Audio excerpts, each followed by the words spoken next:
হ্যাঁ পুলিশকে ফোন দেবো। প্লিজ আমাকে ক্ষমা করে দাও, প্লিজ প্লিজ আমাকে ক্ষমা করে দাও, প্লিজ প্লিজ। কেটা আম পড়েছে? ওই যে ফারুককে ধরে নিয়ে আসেন, ওয়ে দিরাচ্ছে, আমি দিরাই নাই, প্লিজ। ওই আমটা তুল আমটা তুল কোনটা আম?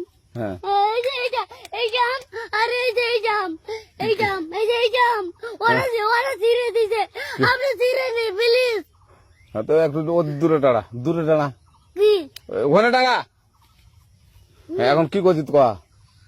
ফারুক না, আমরা কিবা বলছি, আমরা রাস্তা দিয়ে বললাম বলে আমরা স্কুল যাবো, হ্যাঁ কয়টা বস্তা দেখি ওই বাগানে ঢুকলে দিয়ে না আমাকে দুটা আম ছিঁড়ে দিল। কেটা আম ছেড়ে দিল? ওই যে ফারুক আছে না, ফারুক কোথাকার রে? ওই যে ওঠে ঘর, কোন টাকার ফারুক? ওই এনে তুলেছে না।